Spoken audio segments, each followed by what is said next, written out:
আসসালামু আলাইকুম ওয়া রাহমাতুল্লাহ।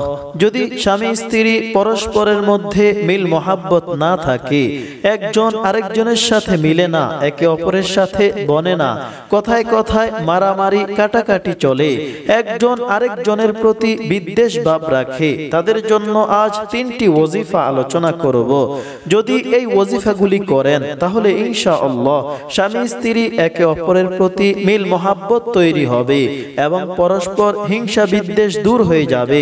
খুবই সহজ এবং সংক্ষিপ্ত ওয়াজিফা। 1 নাম্বার ওয়াজিফা, ওয়াজিফাটি 5 ওয়াক্ত নামাজের পরে করবেন, তাই অবশ্যই 5 ওয়াক্ত নামাজ আদায় করতে হবে। 5 ওয়াক্ত ফরজ নামাজের পরে বসে ওযু অবস্থায় এই ওয়াজিফাটি করবেন এবং ফজরের নামাজের পর এবং মাগরিবের নামাজের পর ওয়াজিফাটি শেষ করে সিজদায় মাথা রেখে আল্লাহর নিকট দোয়া করবেন, হে আল্লাহ, আমার স্ত্রীকে আমার আনুগত্যশীল বানিয়ে দাও। কোরআনে কারীমের সূরা আরাফের একটি আয়াত, প্রত্যেক নামাজের পর বসে সর্বপ্রথম 11 বার দুরূদ শরীফ পড়ুন, অতঃপর 100 বার এই আয়াতটি পড়ুন। সূরা আরাফ 196 নং আয়াত, বিসমিল্লাহির রহমানির রহিম। إن ولي الله الذي نزل الكتاب وهو يتولى الصالحين।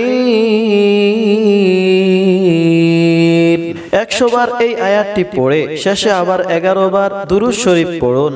40 দিন এভাবে আমলটি করুন। ইনশাআল্লাহ 7 দিন অথবা 10 দিনের মধ্যেই এর কার্যকারী ফলাফল দেখতে পাবেন। 2 নাম্বার ওয়াজিফা, স্বামী স্ত্রী পরস্পর অসন্তুষ্টি দূর করার জন্য এই ওয়াজিফাটি।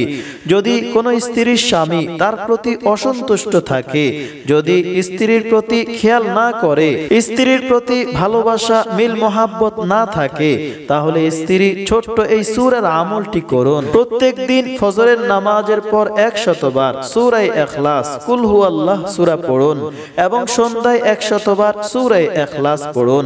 শুরুতে এবং শেষে 11 বার করে দুরূদ শরীফ পড়ুন, অতঃপর দোয়া করুন। ইনশাআল্লাহ খুব দ্রুত স্বামীর অন্তরে স্ত্রীর প্রতি ভালোবাসা তৈরি হবে। যদি কারো স্ত্রী অবাধ্য হয়, কথা না শুনে, তাদের জন্য 3য় ওয়াজিফা, যদি কারো স্ত্রী অসৎ চরিত্রবান হয় এবং বদজবান হয়, স্বামীর কথা শুনে না, স্বামীকে মানে না, স্বামীর প্রতি গুরুত্ব দেয় না, স্বামীর আনুগত্য করে না, তাহলে স্বামী এই আয়াতের আমলটি করুন। 5 ওয়াক্ত নামাজ আদায় করবেন এবং ফজরের নামাজের পর বসে সূরা আহজাবের 33 এবং 34 নং আয়াত একসাথে মিলিয়ে 1100 বার পড়ুন। বিসমিল্লাহির রহমানির রহিম। وقرن في بيوتكن ولا تبرجن تبرج الجاهلية الأولى وأقمنا الصلاة وآتينا الزكاة وأطعنا الله ورسوله إنما يريد الله ليذهب عنكم الرجس أهل البيت ويطهركم تطهيرا واذكرن ما يتلى في بيوتكن من آيات الله والحكمة إن الله كان لطيفا خبيرا।